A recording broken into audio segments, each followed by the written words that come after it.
Hi folks, I don't know, is that working? Can you hear me through the camera? Perfect. We're not a huge number today, so I thought that what we might do actually is just to make this feel more of a conversation and a discussion. So what we're going to do is we're going to present a sort of Scottish perspective on things. So a number of us along the front here are going to give you a kind of talk about what we've been doing in Scotland and where some of the challenges that we found are. But we know that there's lots of things going on in other places. We know that some of you will be coming up against some of the same challenges or some completely different challenges. So we really want to kind of introduce a sort of Scottish perspective fairly quickly, and then open the floor for discussion and ideas and thoughts about collaboration or thoughts about, you know, skills needs we haven't met yet and that kind of thing. So I thought to kind of get that started so we all know roughly who each other is, I'm going to actually pass the microphone around and ask everyone just to quickly introduce yourself, who you are and where you come from. So quite short and snappy if you don't mind, and into the microphone for the benefit of the recording. So I'm Becky Shaw. I am in the Workforce Development and Capacity team in Peatland Action NatureScot. Hello, I'm Daisy Whytock and I'm the Programme Manager for the Cairngorms Peatland Action team. Hi, I'm Joe Anderson. I'm the Biodiversity Crediting Program Officer for the IUCN Peatland Program. Hi, I'm Meg Hudson. I'm General Manager of Fen and Soil, so I work with farmers on Lowland Peat. Hi, I'm Josh Ashby. I work for Quantock and Explor Contracting. Hi, I'm Andy Coleman. I own a contracting company down in Devon, Somerset area. Hi, I'm Roxanne Anderson. I'm a Professor of Peatland Science at the University of the Highlands and Islands, but I've also been involved in delivering some of the training, and that's why I'm here today. I'm Tim Parfitt. I'm General Manager for Beedamos.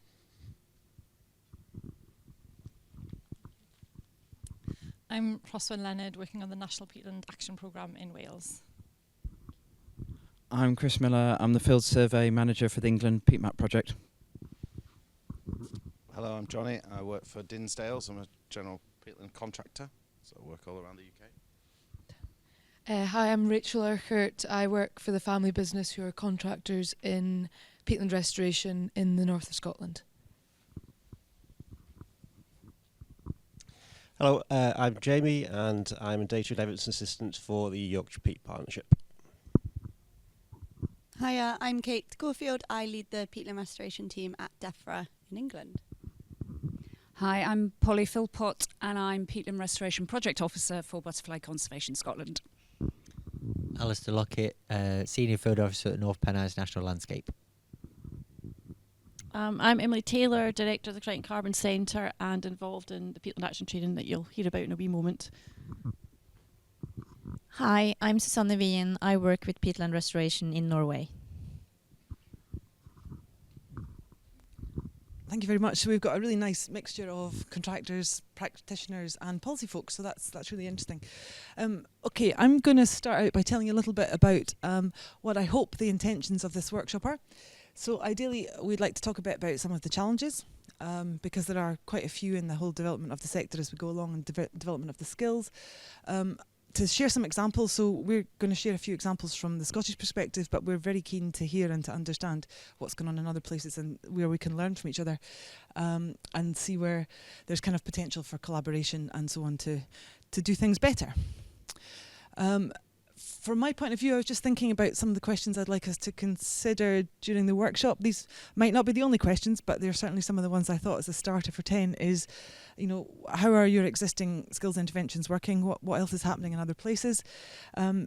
Should we be thinking about areas where we should be collaborating across 4 nations to try and address some of these challenges? Are there skills needs that are not being addressed at all yet? I'm aware of some, and having listened to some of the stuff this morning, I'm aware of some more. So that's all good. And what do we need to do next in the sort of skills supply chain? And there's some real issues in there about kind of balancing up the market and supply and demand and stuff, which I'd be really interested to get people's perspective on. So a little bit of a run through of how we're going to provide a Scottish perspective for you. So I'm going to talk about an overall kind of peatland skills plan and some of our interventions. I'm not proposing to labour them, we're just going to put them there, and if there's any points that you think that's really something to discuss further, we can pick that up in the discussion. Emily's going to talk about the evolution of the training delivered by the Crichton Carbon Centre, which has been going on since 2017. and how that's kind of evolving to meet future needs. Daisy's going to give us a specific example of a Cairngorms initiative to address a real skills shortage in the Cairngorms and give you a perspective on how that's going. And then Rachel's going to give us a contractor's perspective on some of the challenges, some of the solutions, and other areas that are kind of apparent to people working within the Scottish context, supplying contracting services into Peatland Action funded projects. Okay, lots of words on this slide, but basically you'll have heard lots of talk about our Scottish targets of 250,000 hectares. We have an intermediate target by 2026 of 110,000. That's really quite ambitious. Last year was our biggest ever area delivered, just over 10,000 hectares, which was itself an increase of 40% on the delivery area from the previous year. So we've put in place lots of things in terms of how the programme works, but also in terms of sort of how the delivery of skills and the supply chain works a bit better to try and help arrive at that increase. And it was 5,000 hectares the year before. So you can see we've had a really consistent kind of growth in delivery, and there's been a range of things involved in that, and I'll obviously not trying to claim that they've all come through the work of the skills programme, but we've been contributory to that. So the Peatland Skills Plan, I put it together as a kind of partnership plan when I came into this role in 2022, building on the sort of training programme which had already existed in Peatland Action, as I said, from 2017, delivered by the Crichton Carbon Centre primarily. And the kind of first couple of issues that sort of highlighted themselves as being really significant were about the shortage of structured training. So how do you get involved in design? How do you get involved in survey stuff? And Emily's team had been running very heavily subscribed courses with a huge waiting list at the Crichton Carbon Centre. So how do we develop and take some of the pressure off that kind of area and find ways to deliver specific training? And the other main issue was about the shortage of contractors. So shortage of contractors with the skills and experience to deliver the work. So the Peatland Skills Plan initially focused on these three things: design capacity, contractor capacity, and the future workforce. We've revised it for 24-26, and we've also added the need for developing skills in private finance, and that is kind of looking at Peatland restoration practitioner skills, private finance skills. They're two quite different worlds, trying to bring those two worlds together a bit. And that's an area, as you can see there, I've written it's at scoping stage. That's ambitious. It's at idea stage, and we're quite short of them. So very interested to hear of people's sort of thoughts on where the sort of skills needs are in that area and how we might start addressing them, I guess. What would be the best way to do that? And I'm sure that's fairly common across, across other countries. So I'm going to talk a little bit about some of the skills interventions here, but I'm really not going to linger on these because there's quite a few slides with a bit of information on them. But just to give you a kind of taster of the interventions that we've had underway for the last little while. In 2022, in partnership with SRUC, we've organised a short course in restoration design. So there's been a lot of input from Peatland Action across the whole partnership in terms of delivering some of that expertise, because as you'll know from, I'm sure yourselves, the skills to deliver peatland restoration are largely held by people who are involved in peatland restoration, so therefore it's really hard for other people to train in that without the practical knowledge and experience. So Peatland Action team in general and Emily in particular, I think, have had quite a lot of input to that course. It's run 5 times now. There's two more sessions planned this autumn. I think the first of those is next week. We have a programme of regular CPD, and that's looking at the wider design sector, because up until fairly recently, most of the schemes in Scotland were designed by Peatland Action project officers. We've been broadening that out to the wider design sector, and we're aware that many of them are coming into this relatively new. So looking at trying to provide CPD, but across the board. So it's not just, we're not just training our own team, we're trying to combine that training across the piece. Oh, come on, there we are. Some more here. Emily will talk a bit more about the evolution of training at the Crichton Carbon Centre. There's obviously a technical compendium you'll all be aware of, and there's a lot of resources and videos and so on attached to that. Both national parks have had a graduate designer role recently, I think the Cairngorms designer has recently moved from graduate designer role to full designer, so that process of bringing people through the skills system is working. And a project that we will probably discuss a bit more in detail later, because there's some quite interesting kind of issues and impacts of this, was the project development support scheme, which we instigated for the first time last year to try and incentivise people coming forward with well-designed projects. So the wider private sector coming forward with well-designed projects, and that was specifically to NatureScot's funding.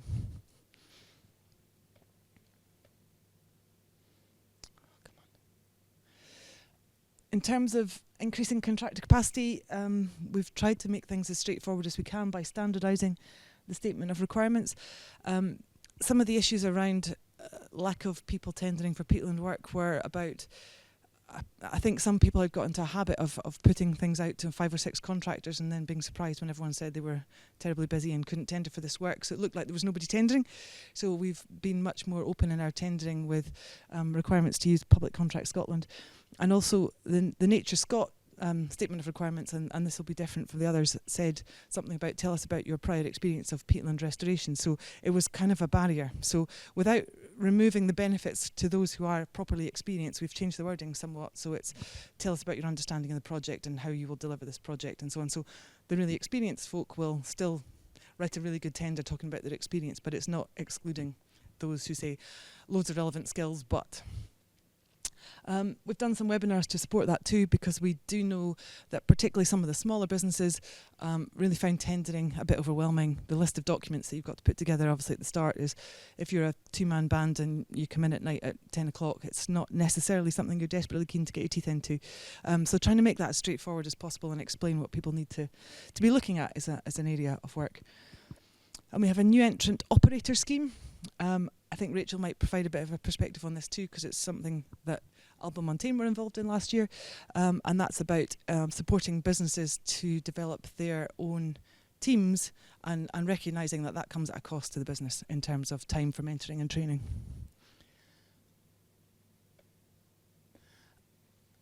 A new entrance scheme in Cairngorms National Park, which Daisy will talk about, so I will not put more on that. And we've had some hand labour training courses too, which have had some really interesting impacts in terms of really properly engaging people in the what and the why, and I'm sure Emily will touch on a bit more.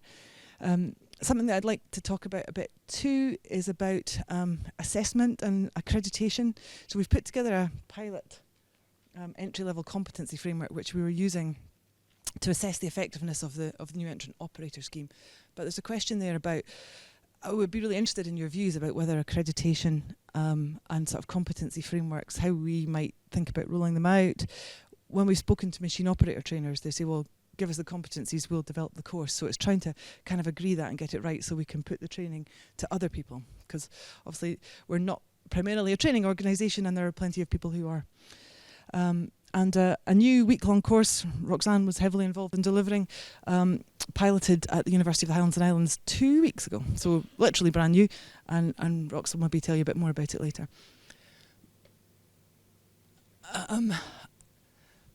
We've obviously developed lots of videos and so on, and we've developed some over-the-shoulder videos as well, so you can see from the operator's perspective what's going on.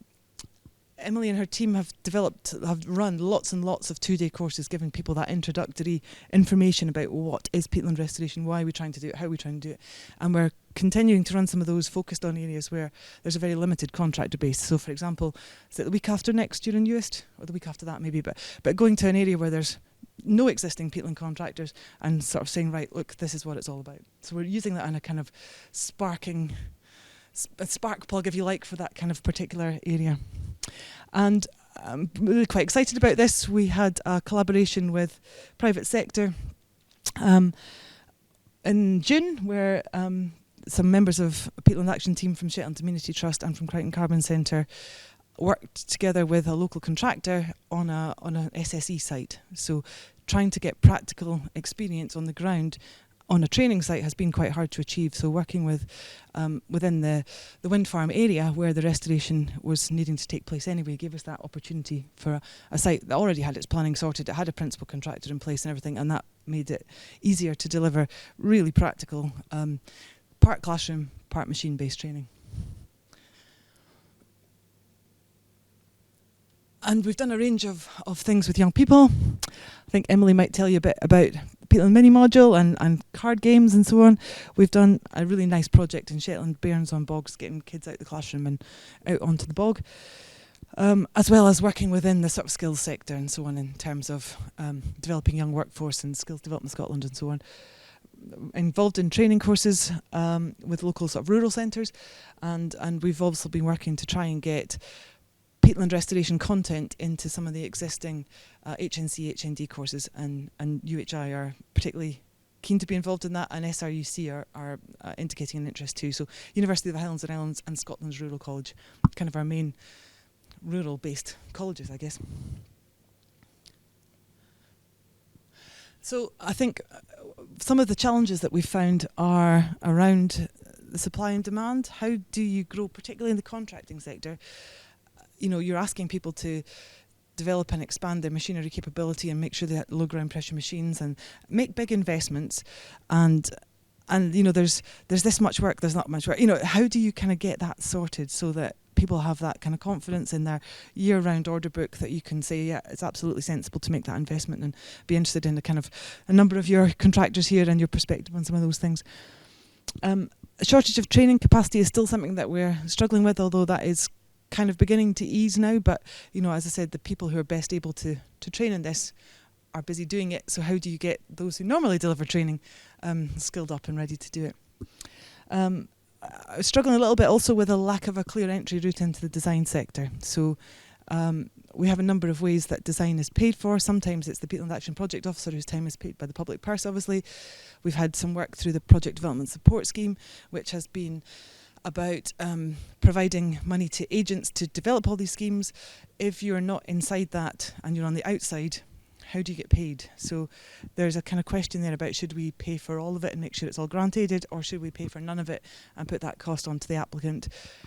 Questions in there about how that would work, what's fair, you know, and so on. So there's something in there about, you know, if you've done kind of design courses, you're ready to go, and you're like, well, how do I get my foot in the door, I think. And if we're looking to expand the design sector significantly, then that's something we need to kind of grapple with.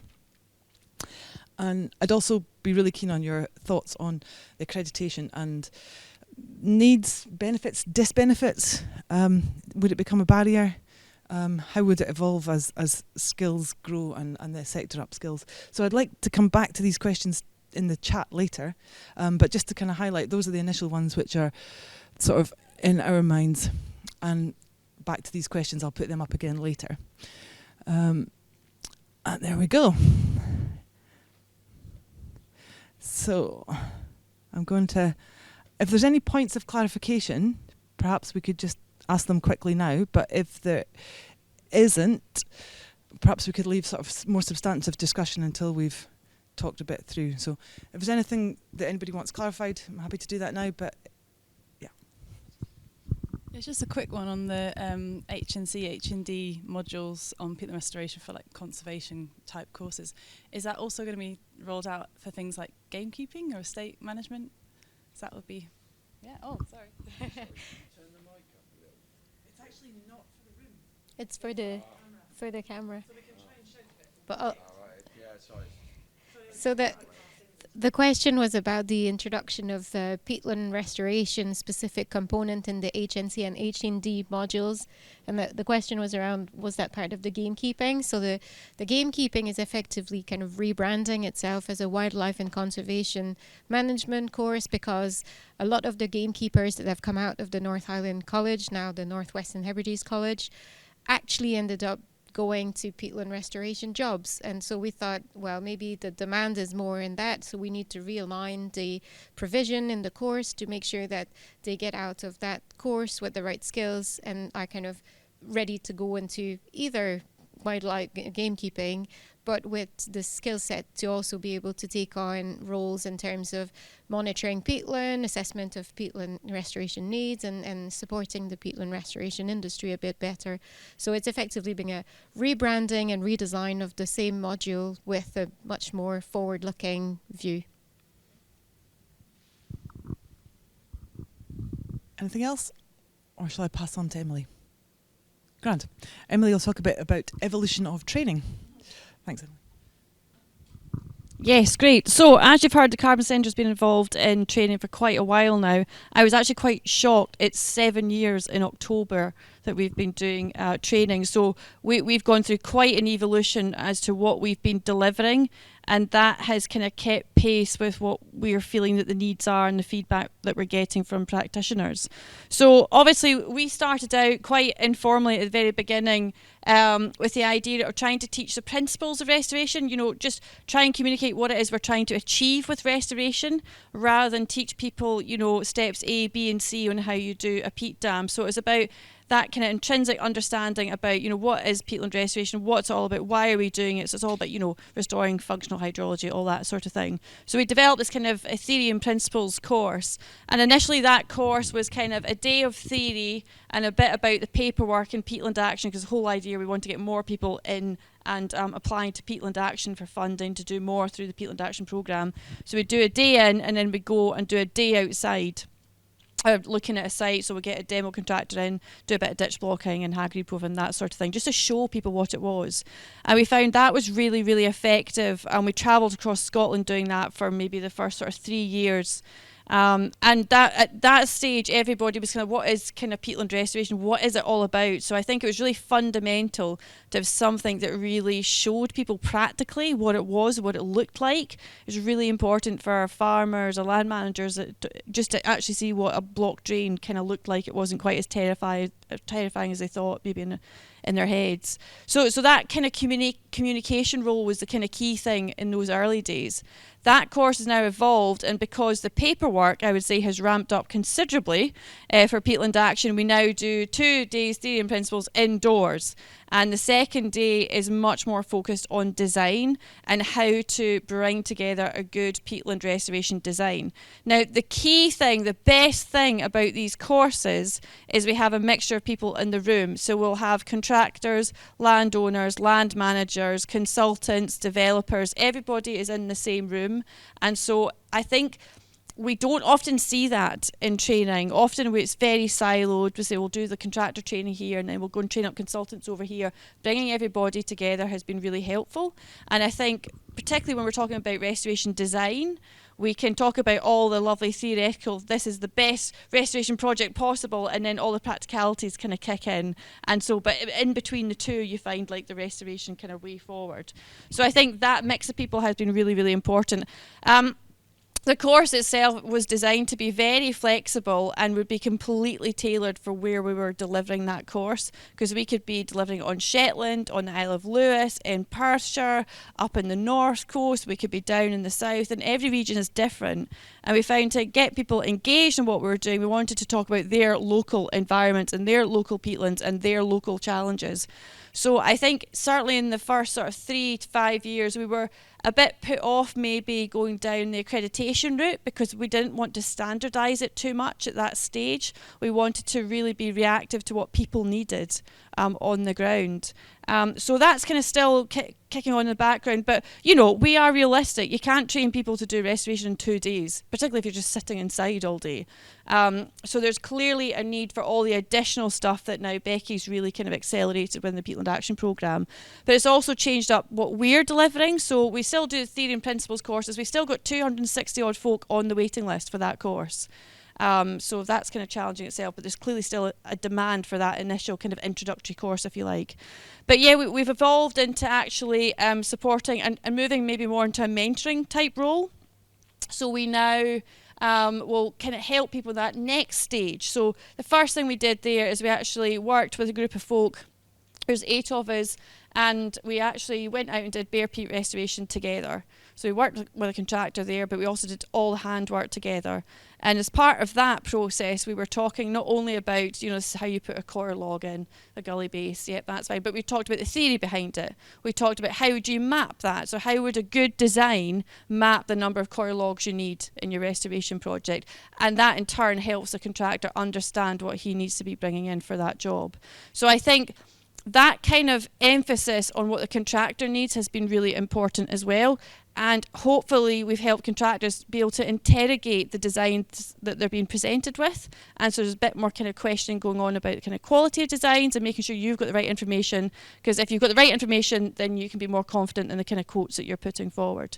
So we've done that. But the Bare Peat Mentoring course was really, really successful, actually. It was really brutal. We did it in February because that's when all the funding kind of cycle, happened, away in the southern uplands. So really, really brutal conditions. So the folk were on that were pretty hardy, but we did, it worked very well. So we'd like to do more of that kind of mentoring type thing, particularly on the handwork stuff. We've also realised that the designers that were going through our Theory and Principles course and the SRUC course, again learning a lot of the theory, but weren't quite confident to go in that next step and actually take on and design and run with a project themselves. So we've now developed a 5-day kind of offering. We've just trialled it the once. We hopefully want to do at least one more this financial year. But we actually take a kind of virgin site, if you like, and all of us go out together and we design that project together. So the first day we're indoors and we're looking at all the background information on that site. We're looking at all the publicly available data sets. We're doing some interpretation of aerials and drone surveys, that sort of thing. And then we kind of build the survey for day 2. Then we're out doing the survey day 2. We're doing the peat depth survey together, condition assessment together. We're looking at all the practicalities. What does the access route like? Okay, power lines over there. How do we deal? There's a bit of forestry over there. Where's our restoration footprint? We have all that discussion. We bring that back in. Wednesday we start drafting a state of requirements and you realise, there's still loads more information we need. So then that informs Thursday, which is then back out in the field again, getting all that final information, and then by Friday we pull together draft state of requirements. And the idea is that site will then go on to become a funded project, and we'll invite everybody back again to see how their designs actually play out in real life. And that's a really key learning from Peatland Action, is we kind of ended up with a bit of disconnect through how we're funding, particularly feasibility studies, in those doing the design and actually the delivery. So the designers that were doing the feasibility studies, pulling together restoration plans, were not the ones delivering the project. So they didn't have the feedback on actually how that design went, where the tweaks had to happen, how it actually played out on the ground. So I think we're trying to close that loop, because you only kind of learn by doing. So we're still really busy with all that. We're also developing a Peatland mini module for schools. So we have a whole kind of card game where you can play different condition categories, and then you need to get the right machine cards to then go in and deliver that restoration and complete the game. But every now and again you'll get a card that says, bog slides happened, miss a go.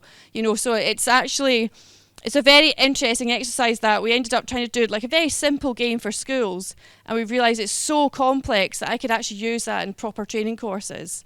I think there's like 72 cards now that play, so it really illustrates the complexity of delivering a restoration project. So that's kind of building momentum as well. We're very keen to be looking at our young people coming through. We need to get people really interested through school, so they then go on to choose university, higher education, and actually it's great hearing about your courses developing as well, to get people to come through the avenues, because I'm also director of the Crichton Carbon Centre and I'm recruiting staff. And obviously people that have peatland skills are already doing peatland stuff. Okay, so we're looking at bringing in people that are soil scientists, hydrologists. We've just got an acoustic engineers just joined the team. They don't have a background in peatland, but they have transferable skills. So I think that's a kind of key thing to be looking at as well. We don't necessarily just have to train up peatland people to become peatland people. We need to be looking more cross-sector, and what we've learnt is you need lots of people coming together, lots of heads coming, lots of skill sets to actually deliver peatland restoration. So that's kind of where it's gone at the moment, but it's been very reactionary and very based on the needs of the localities in which we've been doing training. So as Becky said, we're out on Uist, and they've never had a training course out there. They haven't really done any restoration yet, but that's booked up. There's 17 folks signed up to that without even advertising. So it's really good. People are really very, very interested in this. I think it's also worth, just from my perspective at the Carbon Centre, and how we have the capacity to deliver training. So, we're a small NGO. There's now 8 of us. I'm the primary trainer because I've been doing peatland restoration the longest. I think it's very hard to put it all in one person. I'm kind of lucky because I know a little bit about a lot. Probably specialist in nothing, but know enough. But I found it quite hard, and it's something I would never do to my team. I'd never say, okay, you're now the trainer in our team. It has to be a team effort. So more and more, I've got my staff coming through that do peatland restoration, coming through and supporting me delivering the training. So the 5-day course I talked about, there was actually 3 of us delivering that, because we all brought different skills and we could all talk about different approaches. And I think that's really important. So when we're talking about training up trainers, you're actually training up teams of trainers. I think that's really important to bring all those skill sets together. Obviously, capacity to deliver training is really tricky, because I think we're only good trainers or have the ability to train because we do. So we're out there doing restoration all the time, and we're plugged into this big national network, so we're learning all the time as well. And I think that's really critical. The people that need to be doing the training are the people that are actually doing it as well. You need that level of practical understanding, I think, to really engage people properly and be able to head up some of the very kind of practical questions that you're asked about. So I think it is challenging to keep the kind of training thing. It's not just a case of, oh great, I've got some more funding, let's recruit another trainer. It doesn't really work like that. I've got to grow it maybe 3 years, 4 years through the team. And so you grow resource, and happily Roxanne's now nicked one of my members of staff. But it's great because we now have another trainer up in the north that can support Roxanne. So that's actually really, really positive. But there are certainly challenges around that as well. Okay, I think I'll stop there.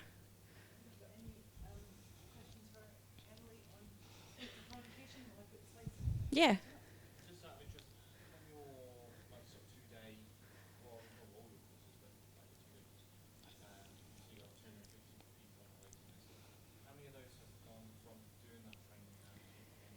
Yeah, that's a really good question. I think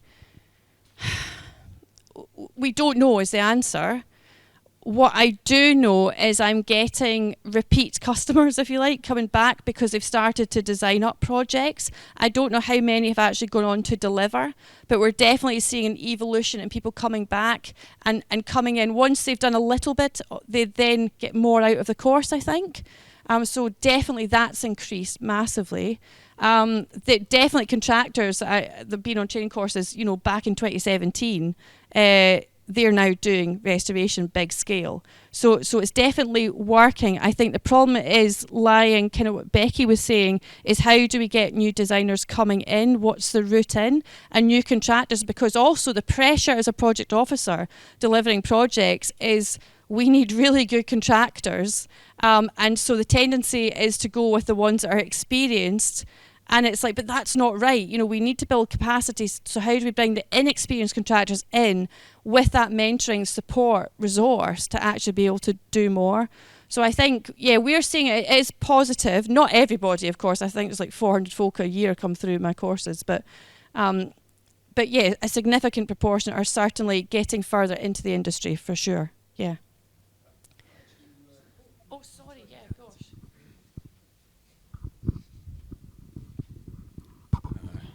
How are you physically training contractors? Like, have you got? So we've had discussions. Obviously, we don't have a peatland kind of sandbox that we can use. It's a pretty kind of unique material and skill set. That's not what your average excavator driver is doing. So, I mean, have you got practice sites? Are you how is that? How are you taking it out of the classroom to learn that physical skill?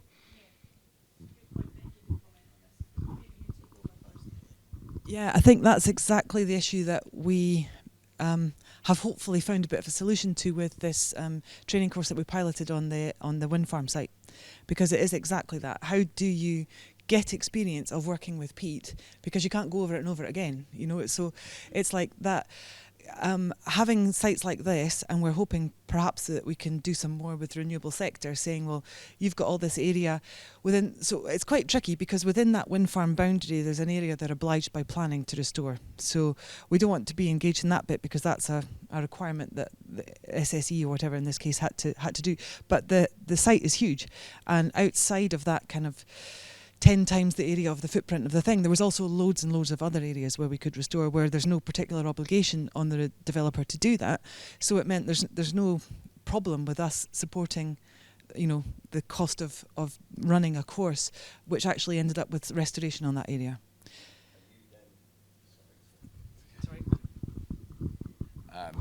Are you then restoring them to like a Peatland Code standard, or are you just kind of like, can we borrow this bit and we'll restore it, and help you train contractors to help you, kind of like a quid pro quo kind of, yeah? That's basically the gist of it. Yeah, it was like, there's no restoration planned here. There's nothing's going to happen. So if we can put a training course here and do some and make sure it's of good quality and it's mentored and we've got people there watching it, then you do end up with more restoration than you would otherwise have had and some skilled people. So, but Emily's also got something kicking off on that quite soon. Yeah, so I should say that 5-day course where we kind of do the design phase, that site then goes on to be restored by new contractors. So they kind of learn to that design process. So those designers are then back on that course, but with the contractors are also getting mentored on that site as well. But I would say, that's great. I think all that practical experience, but you need the right site. So you need the right landowners who are willing to kind of take a bit of a punt on all this, because they've got an interest in training up their own staff, their own capacity, their own kind of skills in-house even, to say, yeah, let's just have a go. It might not be perfect. But I think more often than not, it does end up being pretty good because we build in that mentoring resource anyway. We're there to handhold people through this. But yeah, I think it's really key. So I think we're always on the lookout for those sites that would work in that kind of context, which is not always easy to find. Yeah.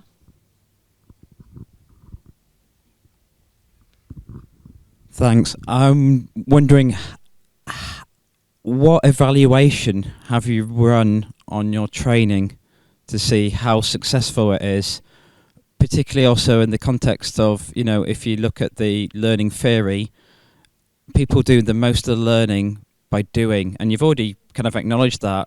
So I'm just wondering, what evaluation have you done on the training that you've delivered to make sure it's the best it can be? I think the evaluation is the feedback that we get from people attending. So I think we're doing it more to try and inform people as to kind of what they need to know and how they need to know it, when they need to know it, and then plugging them into the next step of courses that Becky's setting up. So I think mine's almost like signposting. So I don't think that we would look to... So I suppose evaluating the quality of the course just is the feedback. Is it still worthwhile? Are people getting enough out of it? Is it useful at the time, as everything is evolving all the time as well? So I think that's how we're kind of guiding it. Actually, an interesting point though is, how do we evaluate those attending? So people ask me, do I get a certificate because I've come on your course? And no, you don't. You can say you've been on the course, but that doesn't necessarily mean you're amazing at restoration yet. So we're very honest about that. What we've done though is highlight to you the standard that we're looking for and what you need to know, and hopefully where you can go for further support on that. Where we have evaluated is where we had Ecological Clerk of Works bid into a framework agreement with NatureScot set up, and these were consultancies that we would employ to do some of the survey work, the feasibility study stuff, the peat depth surveys, and actually those eco courses that we ran. It's amazing what you remember. Those eco courses that we ran, we did actually test them on it. So we took them out onto a site, we asked them about their survey design, and then we evaluated them as kind of Peatland Action Project officers, myself and Ewan Campbell actually, that did the evaluation. And then we could see where their skill sets kind of lay, and then they would be deployed on the right kind of suite of jobs. So that's the only kind of evaluation of depth participants, I would say, that we've done to date as well. Yeah. I was just trying to understand what the relationship is between NatureScot and you guys. Are you grant funded by them? Is it all in the same area?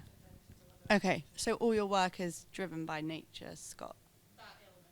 That element, okay, interesting. Yeah, so we work in collaboration. Yeah, it was just recognising that Becky still needs the practitioners to come in and support on the training. And I think we ended up doing it. Initially, it was meant to be like 3 or 4 of us from the Peatland Action team delivering training, and the other 3 dropped out very quickly, and it was kind of left to us, and then we've just kind of rolled with it ever since, really, and built things up. But yeah, we're just a not-for-profit. Just we do Peatland Action work, but we do a whole host of other stuff as well. Yeah.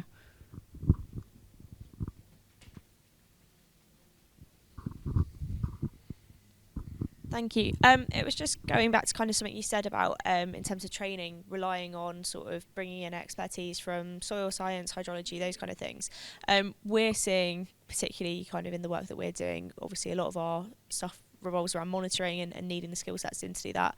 We're seeing that actually there's not a lot of soil scientists and not a lot of hydrologists and ecologists coming through the ranks now. So what do we need to do as kind of experts in these fields to make sure that we keep getting that? Because I'm seeing quite frequently, I've got sort of geography students that are coming in and applying for jobs with me, but they don't have any soil science experience, don't really have a lot of ecology experience, and don't have a lot of hydrology anymore, because those courses are changing and they're focusing more on remote sensing and GIS and not those field skills and those kind of practical skills. So how do we address that as a sector?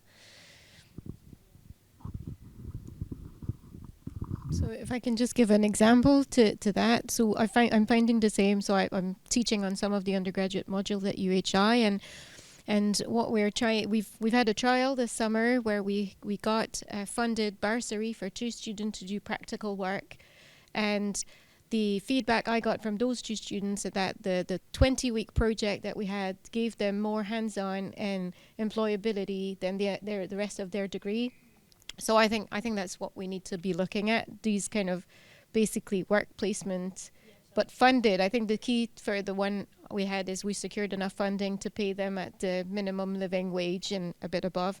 So it was very attractive for them. It was not a student job that they would do off. It was completely relevant to their degree, but it was super specific skills in terms of peatland restoration, understanding of landscapes, and we've site visits and everything. So I think this very hands-on practical is what we need to develop a pipeline of hosts for these kind of placements and funding stream to support these very specific skills that are just not available anymore. I think that's something that we've found across a range of other sectors. Before I moved into this peatland job, I was working on wider nature-based skills within NatureScot, because we'd seen exactly that. So we ran a pilot project for a couple of years called Working with Rivers, which was about taking people who had perhaps done a range of different degrees, everything from sort of freshwater biologists to people who'd done geography or whatever, and were interested in river restoration, riparian management and so on, but weren't the kind of person yet that a small rivers trust would want to employ. Because you've got 4 or 5 members of staff, you need everybody to be capable of doing a bit of everything, and someone without that kind of hands-on practical experience of doing this or this, even that landowner liaison, it's not massively practical, but if you've come straight out and you're just not particularly used to it. So these were short-term placements. We had them, again, like Roxanne's, fully funded from two different funding streams, one each year, where it was about taking someone with some great knowledge and giving them some experience and some skills. And so I think that kind of approach, it sort of probably ties in with your graduate designer project as well. It's like saying, there's lots of people with some relevant information, lots of relevant information, whatever, but to make them into somebody that particularly a small organisation could take the risk of employing, it's like we need to provide that kind of practical boost. And actually, out of one of those Working with Rivers projects, there were 19 participants. 11 of them went on within the sector straight away, and 8 of those stayed with the employers they were with, because they were like, well, I know what this person is capable of. So it's helping that kind of foot through the door thing. So I think there's definitely something in there about that kind of placement thing. Yeah, I think placements are really useful. So we had an example. We got a Heritage Lottery funded apprenticeship, and we brought in somebody that had pretty good GIS skills, very interested in drones and all that sort of thing. And so she came in doing that, and then now she's a permanent member of the Peatland team, because again, you get to kind of test them, if you like, through that, and you get to know them. But what I find really difficult is trying to gain an understanding that the people I'm recruiting can actually manage themselves out in these environments, and that stuff is not taught. That's all the other stuff they do in their spare time, their mountain biking, their crazy mountain running, whatever it is. You're like, oh yeah, great, you're a fell runner, awesome. That's the other side that we need to be looking at, all that additional life experience. The other major thing for us is trying to get an understanding how are they in dealing and engaging with landowners and managers. That's really critical. Again, how do you ascertain that from somebody? So that apprenticeship scheme kind of thing was really useful, because you could really see how people behaved and how they got on, and actually you would then go, oh, you would actually be really good for this kind of element of what we do. I think what is good, the SRUC course does teach like mountain skills, health and safety, first aid, that sort of thing. So you make sure everyone's kind of at standard there. Yeah, and your course, it does that too. So I think that's really, really good.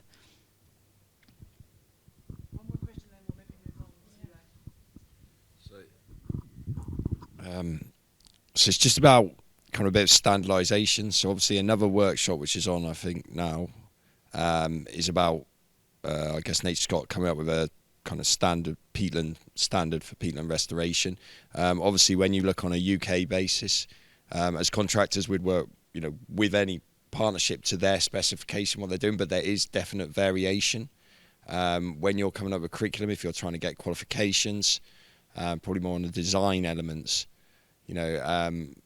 are there any, what are your thoughts around that? How do you align curriculums? I know Yorkshire run a peatland practitioner course as well. Is there variation there? I think that there's probably a load of us here that could answer this question as we pass the mic around. But I think, that's really important. And it's not just between countries, it's across Scotland as well. So I think that the idea of our theory and principles course is it's about the theory and principles of restoration, but we don't teach you exactly how to do things, because that can be very site dependent. So it's about that kind of understanding of what you're trying to achieve, and there might be different routes to reprofiling a hag, but ultimately this is what you're trying to do with the kind of finished outcome. So I think that's a critical thing. So I think this is kind of, when we start to talk about Lantra courses and stuff like that, the worry was, do you standardise it so much it's no longer locally relevant? And actually everyone does a Lantra course, but actually still doesn't prove that you're better than anybody else. So I think we're very mindful of that. But I think you can strip it down to the fundamental basics that would underpin how you would then deliver the peatland standard, the technical compendium. And I also think as a trainer, it's quite challenging. I work in the southwest of Scotland, but I've seen peats all over the place in Ireland, Northern Ireland, and I get to travel about. So I've got a good understanding of how it's playing out everywhere. But, we're very clear that, in our experience, this is like this. And, so I don't want to be in a situation going, but Emily Taylor, she's saying to do a hag like this. But I've never seen that site. I wouldn't, I can't determine exact design and delivery. But I think it's, stripping back to the fundamental principles of what you're trying to do is the key thing there.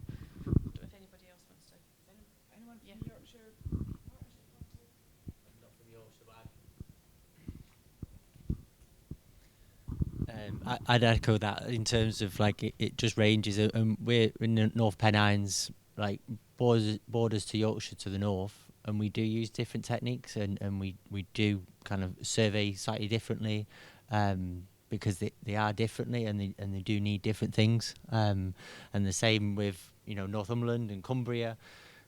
Relatively, we're quite close together, but we're all doing different things that work in different areas. And I think that's where just the experience, it's hard because it's hard to get that experience, but just seeing other peatlands, we went down to the southwest and learnt so much. The peatlands are completely different, but learnt so much and brought all that kind of learning up to us, in terms of doing the hydrology, restoring the hydrology, tackling peat pipes and things like that we'd never looked at before. So just as a suggestion, perhaps part of that training could be case studies from different elements, like little videos or something like that from different areas, looking at the different types of, it's all blanket bog, but they're different. I think that's really important. I would say the best session I do, I think, in the training course is looking at all the stuff that's gone wrong. That's where you really learn how to do stuff, and that's taken from all over Scotland. We don't name sites, obviously, but I think it's very important we learn from how it plays out in different places. I think that's really key. And I think this is why, a session like this and the training courses that we do, that just sharing knowledge and understanding of what's working where, and understanding that actually it does vary, and don't be afraid sometimes if you're a contractor that's very used to working in an area to kind of suggest things back. I think most of the time project officers, designers are very receptive to your knowledge as well as contractors on the ground. So I think there's a kind of feedback loop there as well. think that's entirely right, and I think that's borne out also by like the example of the practical course in Shetland. Our Peatland Action project officer, who's also delivering some work for the training on the training side, said she was like completely delighted at the end of the third day when she overheard a group of contractors who were brand new to the whole concept on the first day saying, "Well, do you know what? I think we could actually do it like this," because they'd understood what the purpose was.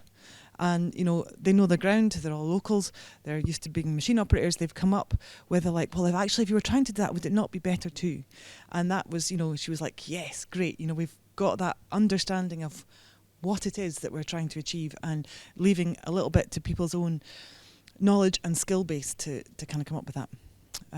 Anyway, thank you very much, Emily. We'll try and continue this really good conversation, but I'm also wanting to bring in, this is actually really interesting because I was thinking, do we just do Scotland at once and then open it up? But as we're going along, I think it's really nice to have this kind of discussion. So maybe carry this on with Daisy's presentation, and then again with Rachel's, we'll just keep that discussion going round. So Daisy, over to you. Are you happy just to click on? Yeah, that's fine. Thank you. So I'm Daisy Whytock, and I'm the Programme Manager for the Cairngorms Peatland Action team. And I'm going to tell you a little bit about our approach to dealing with a challenge that we had a couple of years ago, which was basically nobody bidding for our contracts in the Cairngorms. So just for a little bit of context, you may have already seen some of these slides from Grant Moyer's opening speech on day one, but this map just kind of highlights the extent of the peatland restoration that is needed in the Cairngorms, with the blue being kind of density of drains, so dark blue is high density of drains down to kind of low density of drains, and then the severity of erosion is like the darker red stuff is the really severe stuff, and often that is in very remote, inaccessible places that just poses a huge challenge.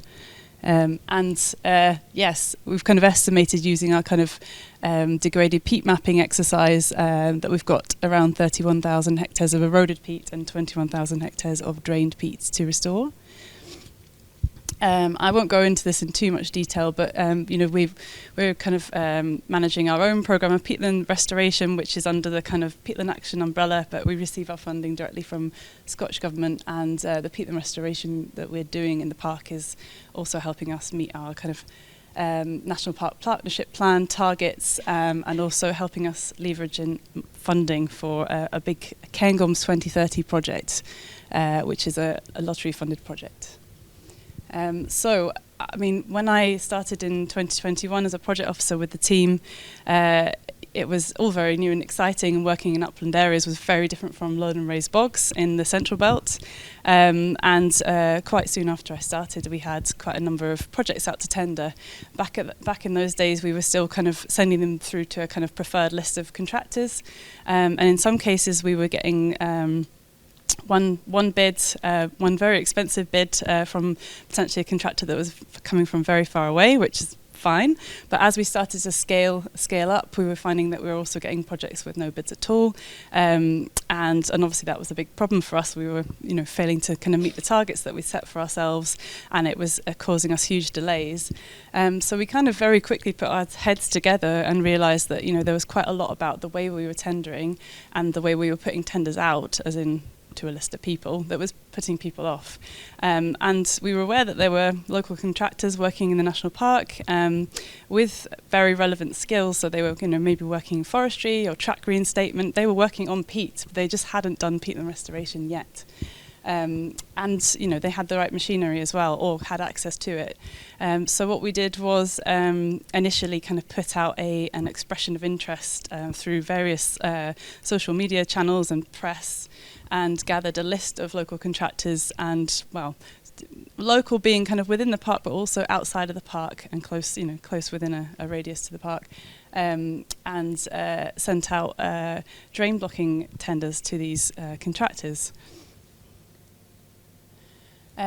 Our first experience of this was on a large estate to the south of the park. It was a big drain blocking project. I think there was initially about 77 kilometres of drains to be blocked, and using our preferred approach, which is the wave damming and zipping approach. The site was really accessible. It had really good tracks. It had big laydown areas, a really engaged landowner that was willing to kind of, I suppose, take the risk of having a slightly less experienced contractor on the site. And that initial tender exercise was so successful that we had some really, really strong bids in there, and we decided to actually split the site up into 3 and have 3 sites running side by side, basically. And in total, we had 6 machines with operators being trained in those 3 areas. It was all quite new and scary, and we hadn't really kind of put in any sort of formal plan. We just wanted to kind of offer a real project out there, which meant that we could continue to deliver on our targets whilst delivering training. It was apparent quite early on that it was working really well, because we had people that had been maybe wanting to get into this kind of work for a while and were really committed to doing a good job. So they put in a lot of effort and time to make sure that they were really understanding what we wanted to gain from the project, and actually just sort of struck up really positive relationships with the guys in the diggers and also in the office, or the company owners. And we're able to kind of do our kind of a slightly enhanced version of our weekly visits to the site to kind of guide people through the techniques that we were wanting them to use, and also kind of do a bit of troubleshooting when things started to go wrong as well. So getting into an area that was slightly trickier, strange topography, or kind of very, very wet, with maybe potential bogging risk, and just kind of working through these issues as they came up. So we had to make ourselves very available. So of course that was a big draw on our time, but it did pay off, and the project was successfully delivered. In fact, it was delivered so successfully that we ended up managing to get an extension and moving them into a completely new area and doing way more than we anticipated at the start. So we've kind of now been training, I think there's 8 companies that have come through the sort of program in the last 4 seasons, and we started to realise that it was so much more than just the techniques that they were needing to learn. It was about how to kind of project manage a peatland restoration project, and as you'll all know, these projects can be pretty complex and throw up all sorts of challenges, and having a company with personnel that are like really switched on, good communicators, easy to get hold of when things do start to go awry, and can kind of collaborate with you when you get sort of situations where you're kind of going slightly off piste with the specification, and kind of fostering that relationship where they do feel safe to come with you with suggestions and feel like they're kind of invested in the project and how it's going.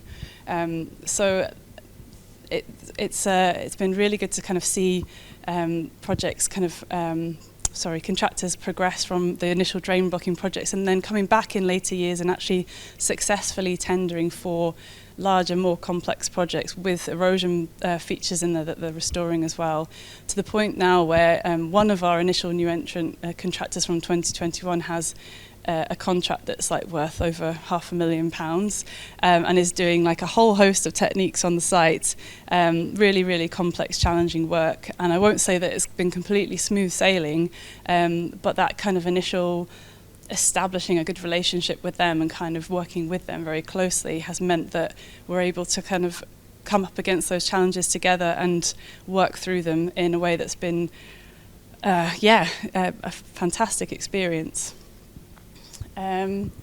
Just to say as well, we've had our kind of graduate trainee project officer in our team for about 1.5 years now, and he's just been promoted to project officer, and he started his job this week. You'll probably have met him already because he's a very friendly chap. He's Joel Johnson, and that experience has been wonderful because he has been supporting our whole team, and the knowledge that he's gained since he's come to our team has been immense, because he's going to every single site, he's working with every single project officer. We all have different backgrounds and different skills. He knows all the contractors, he knows the estate staff, and he's seen all these different site characteristics and how the restoration design and actual physical work has played out on the ground. So I would say that having the kind of idea that we need that pipeline of new designers coming through the team has really also paid off, and I'm a huge advocate for bringing people in with little experience but lots of enthusiasm and transferable skills, and kind of giving them experience and getting them stuck in. I'll end with this beautiful picture of a digger working on a site, which actually is one of our previous new entrants, doing a really quite a massive project this year, and it's going very well so far. So I'll finish off there if anyone's got questions. I thought scratching your head. Does anybody else have any examples of that kind of approach working, where you've had a mentored trainee kind of scheme on the go? Do you want to talk a bit about how that, is there any similarity there, or is there? Yeah, well, that's how I started. So I was a trainee with the National Landscape like 13 years ago, and did everything. So it was a Heritage Fund project, and it was all about heritage skills. So they had conservation trainees and dry stone wallers, and that was I think a 4-year program, and it got integrated. So every landscape partnership scheme we have, like big schemes now, integrate trainees into them. So they range from communications, engagement, conservation. We have Peatland trainees, and then going forward, we're doing the same thing. We would say it does work slightly better if you can get 2 of them, because then they look after themselves a lot more and they can become self-reliant with themselves. We found having 2 really, they just support each other so much, and then getting them out, like for us, getting them out outside of peatlands is really good, so that it can, we have them for a year, and then if we don't have a job for them, then hopefully we've given them enough skills and enough contacts to be able to get a job in conservation, at least somewhere. So yeah, for us we work them hard on the peat, but then we try and get them out with all the other projects, and we're quite lucky with an organisation like ours that we do have that opportunity to give them a range of skills like that. That sounds cool. And then I'll go to here. I'll just quickly chip in with experience from the Carbon Centre. So we're currently looking at shared apprenticeships across NGOs, because we kind of want to start developing our peatland folks into sort of catchment people that can think about trees and river restoration, the whole lot together. I think that is our utopia for sure. So yeah, we're looking at engaging NGOs and other kind of consultancies as well, and actually sharing resource where we think there's really good tie-in between the peatland stuff and what they're doing, and if it's woodland kind of management, if it's riparian or river restoration. So I think that sharing skills and getting them really, kind of quite cross-sector is really quite interesting, yeah. I think it was the gentleman in the blue. Thanks. Slightly different delivery model. When I worked for Lancashire Wildlife Trust, we had a lot of volunteers come out on site and help with the lowland restoration work, and we also had lots of student visits, we had student placements, and quite a number of them now actually work in the industry. One of them, she actually started out as a undergraduate, then she did an MRes, then she did her PhD, then she did her postdoc, all on peatlands, because she picked up that peat bug. Another one of our volunteers went to work for one of the Rivers Trust. Okay, not doing peatland, but still has that peatland knowledge and that, that kind of inspiration. So, it doesn't have to be through an informal apprenticeship. There can be volunteering routes. There can be university placement routes. Even just getting, students or young people, because we also work with school kids as well, getting them out on site and just getting them to experience the environment opens up those opportunities and makes them just aware that there's something there.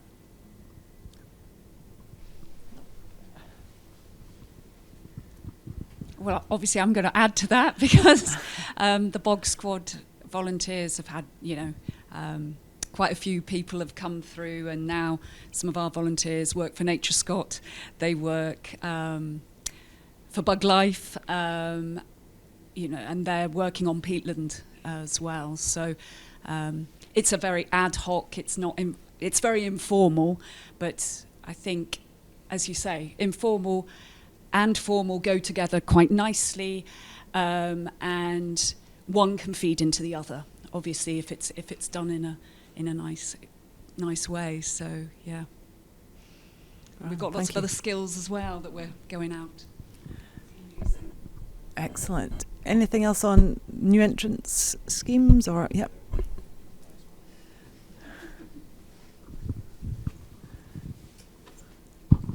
So obviously there's quite a lot of setup and work that you've gone into getting into this point through, I guess, trial and error and having problems to learn to them. I mean, another opportunity, and I guess for other Peatland Partnerships as well would be to work with an established contractor who's got a lot of experience managing the site and taking on maybe the complex sites, and can bring through contractors as subcontractors, bring through and train people working with wooden dams, with surveying, with doing all that whilst managing your site and delivering it, and kind of upskilling people through that way. I mean, obviously, if someone with a lot of experience where you know what you're doing there, and you're confident in that work, you know, that could help bring that through on a local level without necessarily having to put in a massive amount of infrastructure or trying to get projects in place. Okay. That's grand, because that has given us the great segue into what Rachel's going to talk to you about. So Rachel Urquhart from Albamontane, and Albamontane are an experienced peatland contractor, and I think Rachel will talk to you a bit more about some of the things they've been involved in, some of the things they're thinking about now, and some of the kind of perspective and things on challenges. Thanks, Rachel. Yeah, so I'll just give you a background to us. So the company that I'm working for is a family business. We're called Albamontane, and we started doing peatland restoration in about 2017, so it was roughly the same time as you, so about 7 years ago, which is quite scary. So previously we were doing kind of upland access and environmental contracts, so it was just a natural progression to move into peatland restoration.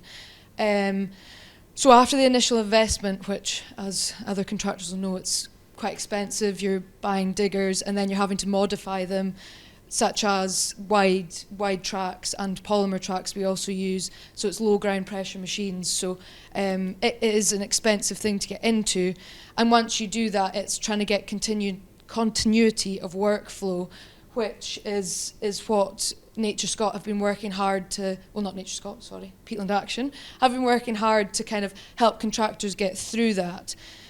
So funding is year to year in Scotland, a basis, so that can be quite a challenge for contractors such as us with applying for contracts and knowing how much we can do in that year, deliver what they want, which is the 250,000 hectares between now and 2030, and having confidence that you'll still have work the next year again, because you're going to have to apply for more contracts.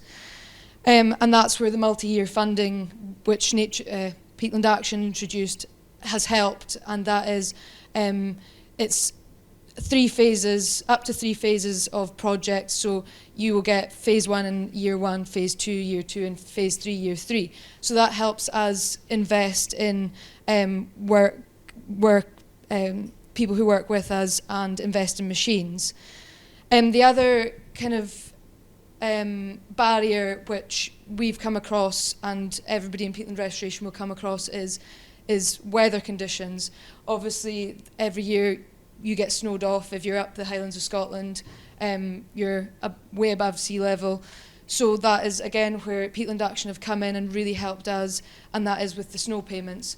So I think is it 8 days per machine per year? Is it 10? 10, thank you. So it's 10 machine days per year per machine. So that helps us know that if we get snowed off, we can still afford to pay all the boys that we employ, and cover those costs to get us through the winter, to carry on restoring peatland throughout the year. Now, when we used to do a lot of environmental contracts, we've in fact just basically we're 100% now peatland restoration. We don't really do anything else. We do a few tracks, but that's pretty much it. So yeah, having the continuity of workflow just ensures that we have security to carry on in this work environment. Now the big problem is trained skilled staff. When we are trying to either expand or just keep people, it's really hard trying to find contractors that have the skills to restore peat, because it is quite a hard area to be in, and trying to train them up in all these techniques. And as you say, across the whole of Scotland, it's very different techniques. So yeah, and that is where last year, Becky, you took out the machine operator training, and we took on 2 boys. One was Ross, and he came from a background of working on the roads, and he came from a town, and another boy who'd never driven a digger before, Kyle, but he came from a rural background. And both of them basically took to it like a duck in water, luckily, and that was because Ross had training from diggers previously, so he had a transferable skill straight into uplands, which, yeah, trying to find your way around an upland if you haven't grown up in it is quite difficult, but thankfully he had other boys to help him, so that was good. And Kyle, although he'd never driven a digger before, transferable skills, he quite likes gaming, so Xboxes, and surprisingly that really helps with learning how to drive a digger. And yeah, he also took to it like a duck to water. Now, I have to say, be honest, this machine operator training, it really helped us have confidence to take on people that you probably wouldn't have given a chance before. And luckily it's worked out for us, and I think that's the sort of thing, is this machine operator training gives a chance to other people in the local community to get into work like this. And yeah, it's been really good. We've still got the 2 boys with us, and yeah, they're still with us. So maybe the other problem is the number of contractors, which you guys have all come across, is the number of contractors. So this year, a lot of projects were coming out to tender, and we knew if we got what we'd applied for, we just couldn't do it all. So what we've come up with is a collaborative approach. Now, working in peatland restoration, we have been in it for 7 years. We've trained about 15 operators up now, and so probably about 7 of them have left us. We have an average age of about 25 working for us, and to be quite honest, they've left because they've got completely bored. Peatland restoration, as an operator, can be really boring if that's all you do, and that's all we do. So it's trying to find boys that are willing to go out into digger work all day in the pissing rain and don't mind it. So quite a few of them are left, but they've got that skills, and that's why we've come up with this collaborative approach, because we've got on really well with these contractors, these boys, but they've left to go and do their own thing. They've got a digger. They're just doing groundworks in the local area. So one of them, Angus, he left, and we applied for a job, and we knew we couldn't do it. And he's got the digger. He just doesn't have the administrative capabilities to do. Well, he can do the peatland restoration, he just can't do the other side of it yet. He hasn't had the time to look at all this. So that's where we come in. The mapping that you need, the mapping, the GIS, it's quite a skill set that you can't expect a contractor to be able to do. It's just, and if he's a one-man band or a two-man band, or women band, they just don't have enough the capacity. So that's where we thought we could come in, because I sit in an office all day. I don't drive a digger, I'll be honest. So I can do the GIS for them, and it allows them to go out, do their work, and they'll learn on the job, CDM, the construction design management. We can teach them all of this so they can be out on their own, but I'll do the mapping for them, and I'll do the tendering for them, because yeah, tenders are extremely long, laborious. It is really hard to get everything together. GIS, again, different skill set. So that's why we've come up with this collaborative approach. And there is also another contractor that we want to do a collaborative approach for, and we applied for them, and we were going to get them through this job, but unfortunately that one didn't get funding. So we've not been able to go for a collaborative approach yet with them. They have peatland restoration experience, but not lots and lots of experience. But that's why this collaborative approach would be really helpful. Would be to get them up and running and through it.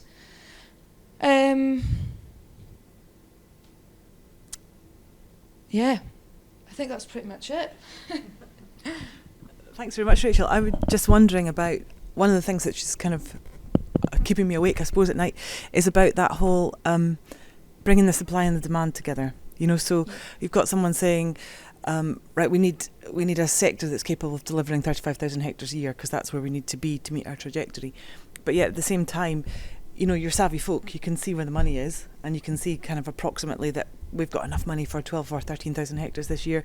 You know, do you have any views on what might you need from a sector point of view to give some confidence to folks like yourselves who say, okay, you know, can you expand more? Can you collaborate more? How do we kind of square that when, you know, because in a way you've got like it's going to move up like this, and how can we make, you know, your work availability and your contractor availability move up more together? You know, is there we've been talking to our local enterprise agency about potentially, you know, sort of grants and loans and things to take some of that risk out of machinery investment and so on. But do you have any thoughts on like some of these issues about, you know, come on everybody, there's loads of work, oh, but you guys haven't got any this year, and, you know, and all that kind of thing, and it's quite hard as the sector's developing? Yeah, so I think we applied for 16 jobs this year. We were preferred contractors in 11, and 5 of them got funding. And I think, you know, it's you see that there is a lot of jobs, like demand is outstripping demand supply now. Sorry, let me get it right. So it's knowing, it's because the annual budget is year to year. So it's quite hard for us. It's like a roller coaster of emotions. You think there's funding, so yeah, we can invest in machine operators, invest in machinery, but then it turns out that actually only 5-year projects have got funding. So it's that roller coaster, and that's where we haven't got many multi-year funding projects yet.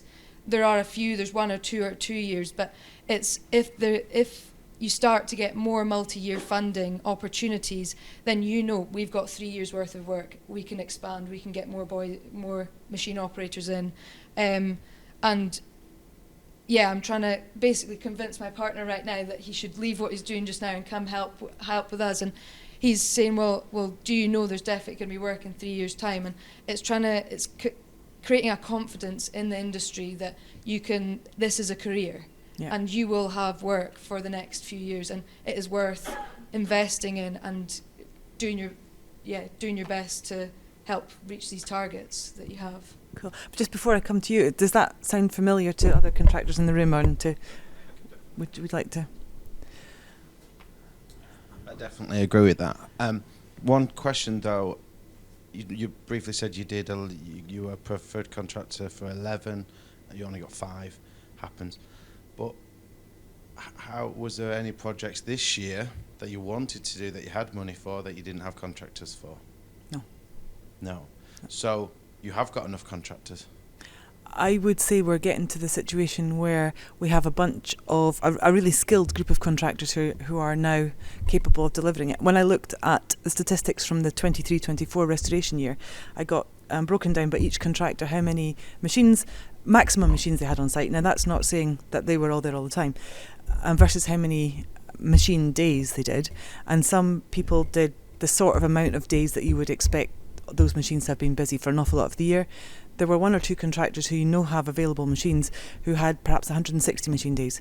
So we know that there's capacity within the sector and there's skills within the sector, and some of those issues are about trying to kind of match up that, you know. So it's almost I guess there's been quite a big development of the contracting sector, but it's how do you then make sure that the work is shared around in such a way that everybody has sufficient, and that you don't run out because you'd lose the one contractor. Yes. So I've had this experience in working in the Cairngorms, and I left the sector because we had there was no money after the year, so I didn't come back so quickly. So I've already had it when they had no money. I was here and then I went. So it's definitely share what you just said. You don't know what's going to happen in 2 or 3 years because it does retract. I know the funding looks good now in the future, but I would have thought that when you say you want more contractors, because any contractor could upscale, you would have a problem now of fulfilling contracts. If you don't have a problem now, how can I think that, or any contractor can just say, yes, we're going to go into that scheme? Only when you have a lot of demand will you get more contractors, because otherwise you can't do that. Yeah, I think that's it. And I mean, partly it's about the skills, because we know that there's people with suitable machines who are interested in doing the work. It's about making sure that these are all skilled and, keep people with relevant skills and experience, I think. But as you say, it's exactly right. It's like you can say, well, there's all this work, everybody come in the tent, and then find that actually this is how much work there is this year, and some people may not have ended up after this big tendering process with very much of it at all. Yeah, if you only got 2 jobs instead of your 5. Yeah.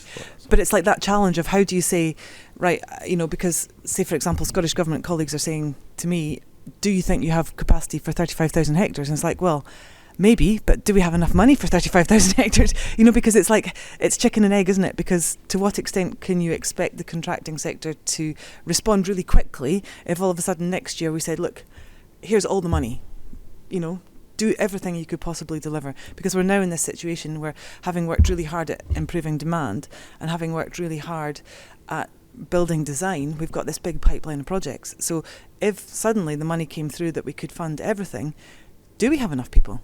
Are they free enough of the time? You know, so it's like that challenge of, and that's what I'm saying, the kind of aligning supply and demand bit with the finance that's available is possibly quite challenging.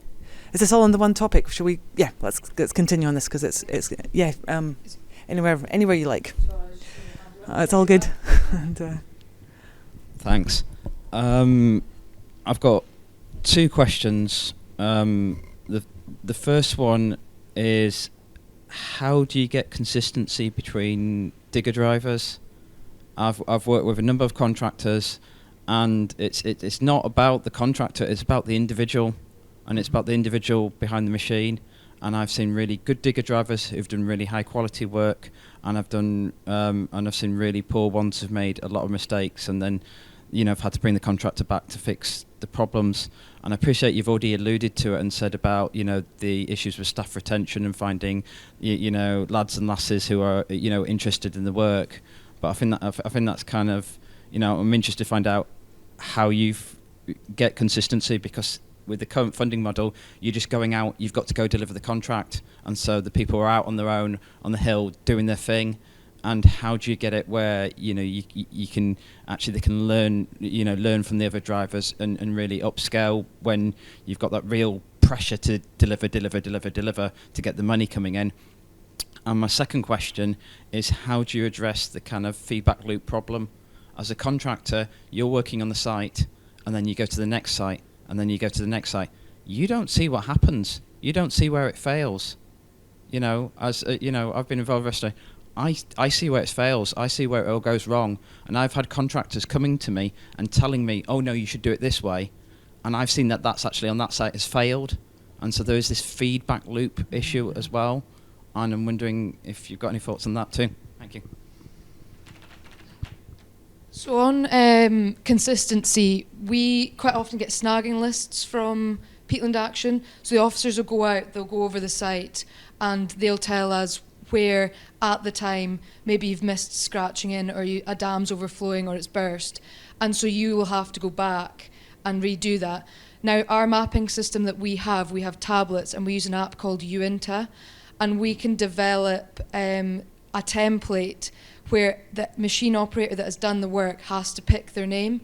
So like, they'll put a dam down and they have to pick who did it.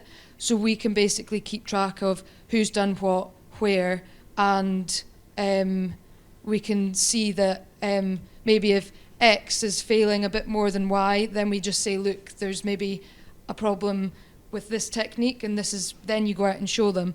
And that is why I'm in the office, but Dad's out on the ground, and that's why he always has to be, because if you're employing digger drivers, there can be, you know, differences in quality, and that's why you've just got to keep on top of it. So that's the first question, I would say, maybe answered by me. And then the second question, I'm really sorry, what was it? It's addressing that feedback loop, because going back to site. You know, yeah. The snag list gives you the immediate problems. Mm-hmm. Yeah. But often you find that 1-2 years post-restoration, that's when a lot of the dams fail, because that's when the water's actually built up and they're actually properly tested as a dam, and that's when they go. So as contractors, I'll hand it over after, as contractors, we have gone back to sites, and there is one site that we've even taken project developers out that we've done. We take project developers out and say, like, there is a fence line, and there's one side that's that there's no deer, and there's another fence line that there is deer, and there's a stark difference, and you can see the difference. And we also look at the techniques that we've used, and we kind of point out where we haven't done so well and where you'd say it is doing well. And I do think that's important.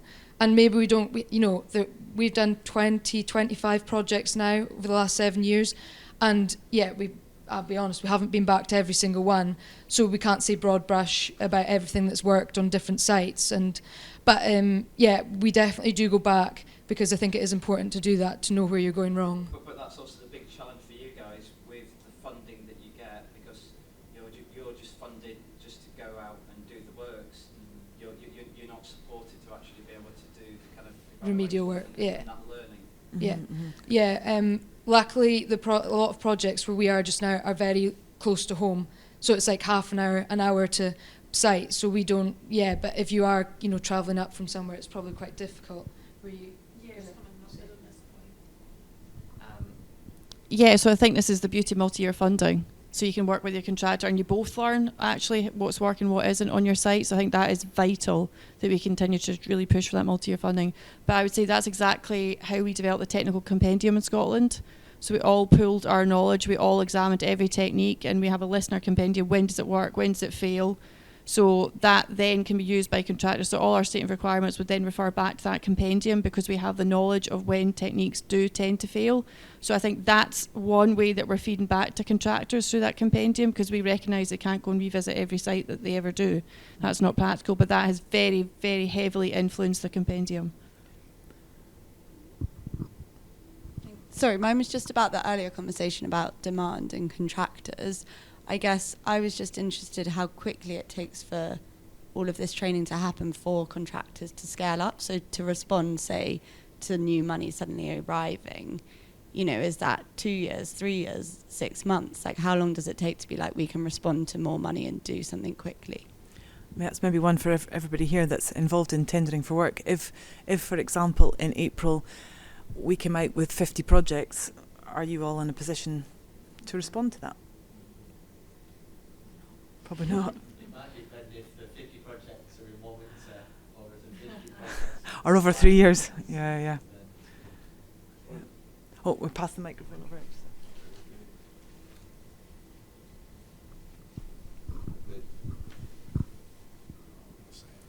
It's not really my, and he's more the expert on it, but there's going to be a practical element to recruiting drivers, to physically getting people, as you said, that are willing to sit up in the middle of nowhere, very far from a canteen or a vending machine. Or Greg's, importantly. And sit up there all day. So there's an element to that, like the physical training. So Andy's very good, very experienced at training contractors. I'm sure you guys are as well. And if you're on site doing it all the time, you know there's an element of that. I was trained up last year, it worked well. But there has to be a motivation, a drive to get someone to be able to get people up to do that. I mean, there is, like, the question that will come back on that from the contractors is probably exactly the same one. Like, put that check in place, right? Put that money in the bank, that funding definitely there, and you can drive things a lot quicker.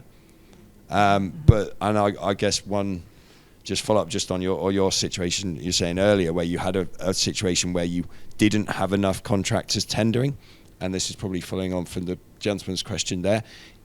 If your situation for supply and demand is that we don't have 5 contractors tendering for every job and 4 not getting it, that's a very different supply and demand situation to contractors saying we need to invest money because the work is definitely there and there's not enough contractors. So you're talking about, so that's literally, that's a completely different situation on the same terminology of there not being enough demand. Yours is not enough demand to not get the work, and it's like you're dealing with that the other side. Yeah. I mean, I'd be interested to know, because we're having these discussions at the moment on, support for capital investment, and whether, that's something that would help take some of the risk out, or is it, the agency that we're talking to, they have some risks around additionality, saying, well, if the market's there, then contractors will make those decisions. But as we're saying, the markets, there are moments when it's aligned and moments when it's not aligned, and we're asking people to make quite big investment decisions.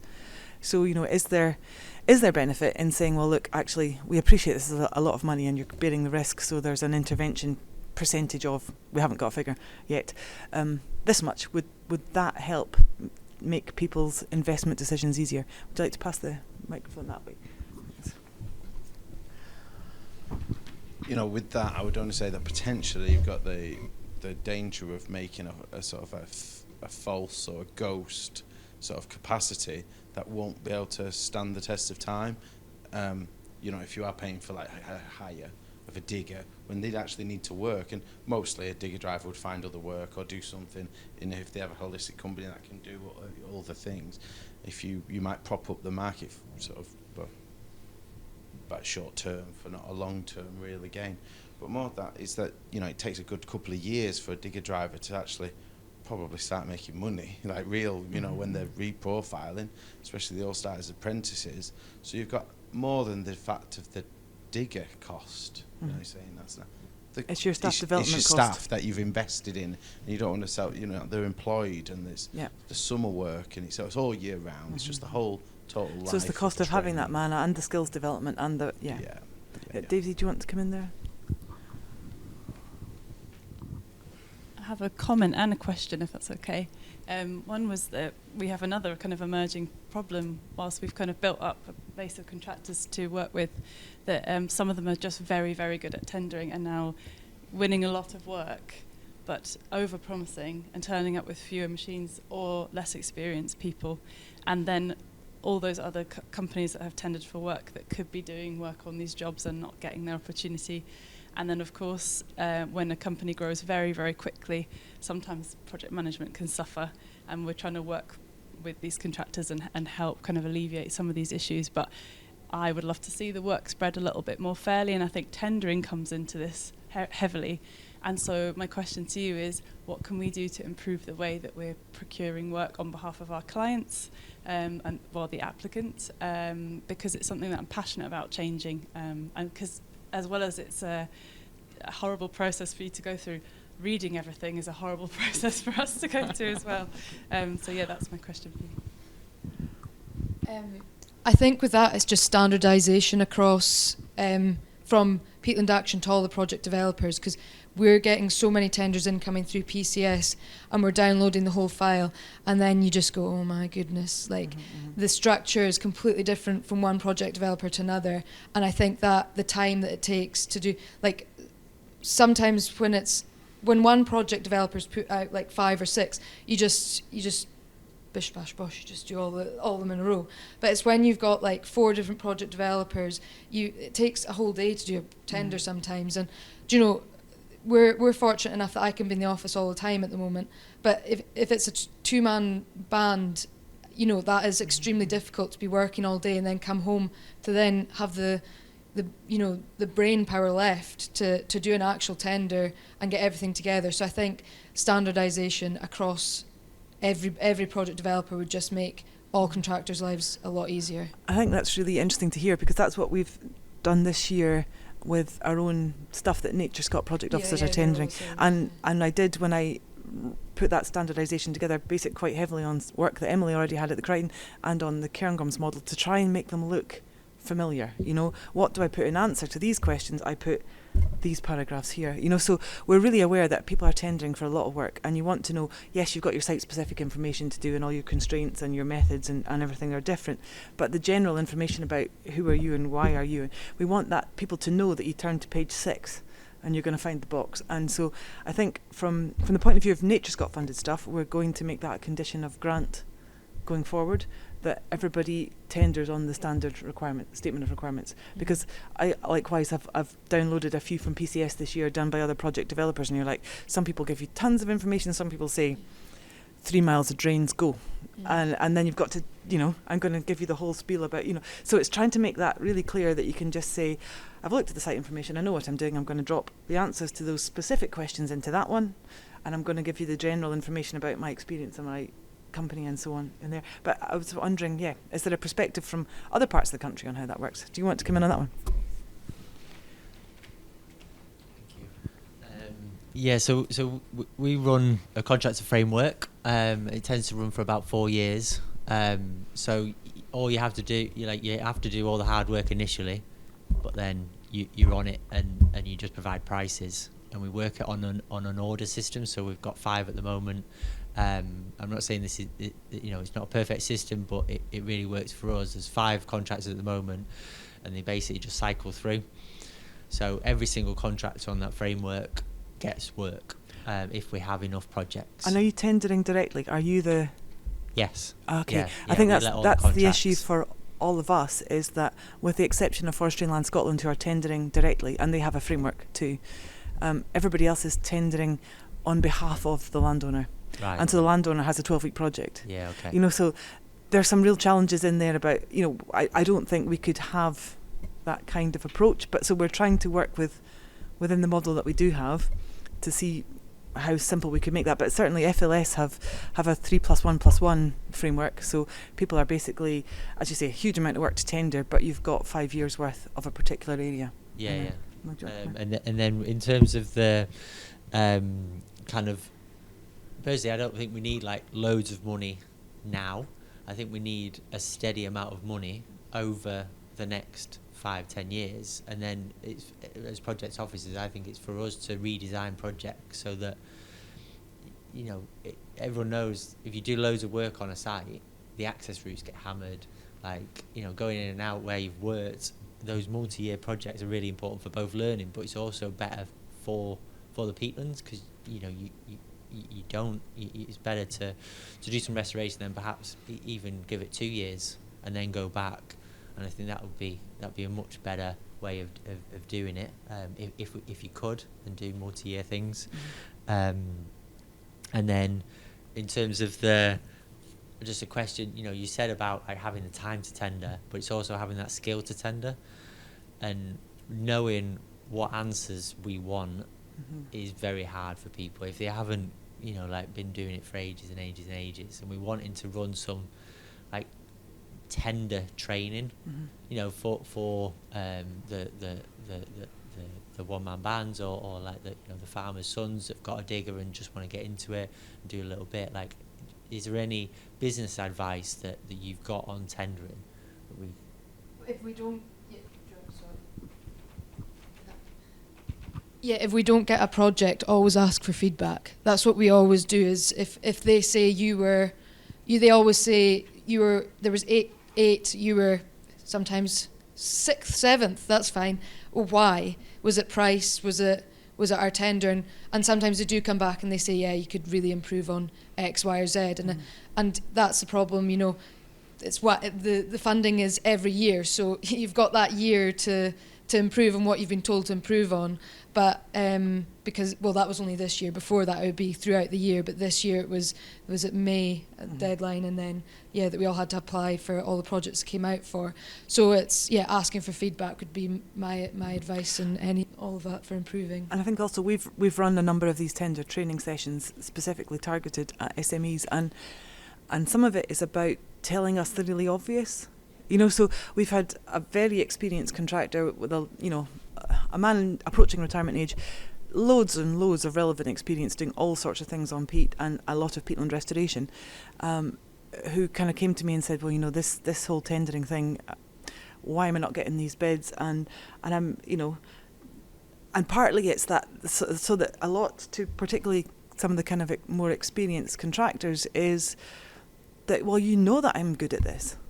Yeah, but the person judging the tender can only go on what's written, and it sounds totally obvious, but remember to tell us, you know, because it's that whole like CV thing, you know, don't assume that people know that you're good. You're going to have to set it out, and we've been trying to sort of say, you know, make sure you make the most of your skills. Like I was talking to somebody who's keen to become a new entrant, and he's going, well, I haven't really done peatland restoration. But then he went on to list this amazing list of other relevant things he'd done. And I was like, well, remember to say those things, you know. He said, oh, yeah, but I just built a floating road. And then it's like, hold on.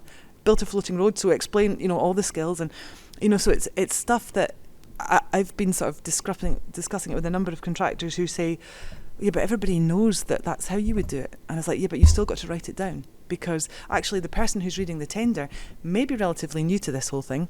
They may not know that that's how you do it, and they're looking for that explanation to get the assurance that you know how to do it, rather than going, we've done loads of this and we know pretty much exactly what, you know, and it's so self-explanatory that you've got to just remember to tell everybody the thing, you know, and so group sessions or one-to-one?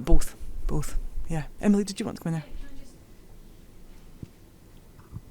This has been a growing point of discussion in our sort of training courses, and I think it's really important that contractors bidding don't assume that we know their background. So we say, but once you get that like portfolio pulled together, just use it time and time again.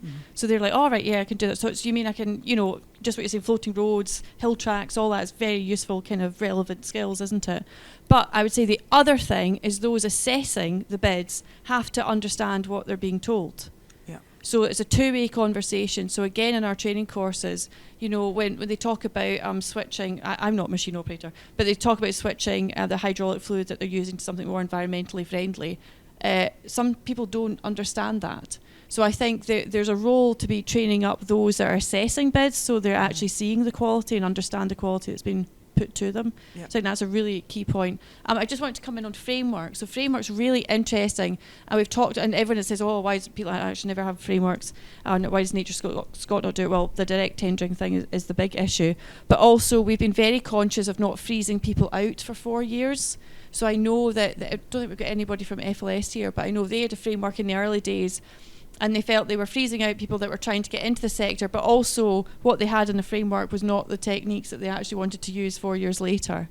So it's kind of a product of this evolving industry as well. We've not been able to standardise to that level kind of yet anyway. Lady over here in the yellow.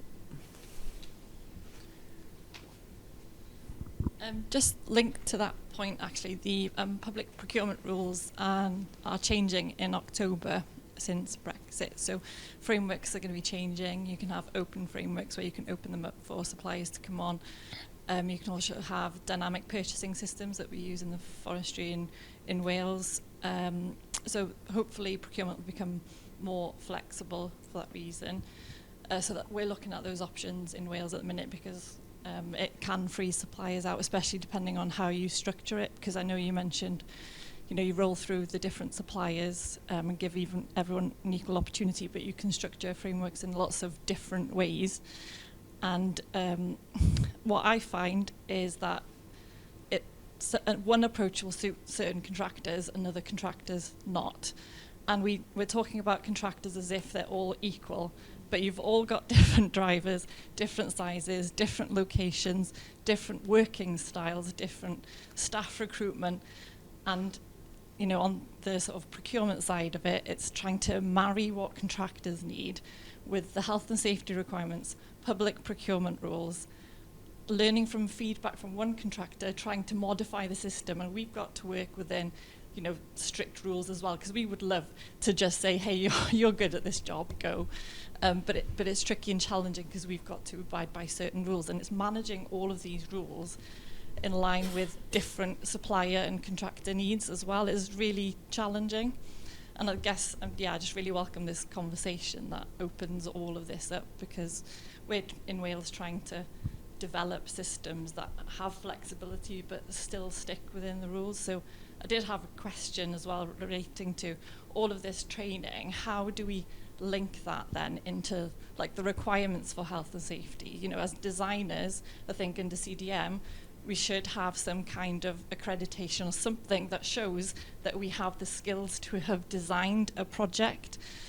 So I don't think designers are very well protected at the minute for peatland restoration if something goes wrong because of the design. They're open to challenge from suppliers as well on the design. If you don't have confident contract managers and experienced contract managers, and if you don't have a confident and experienced contractor, it can end very badly.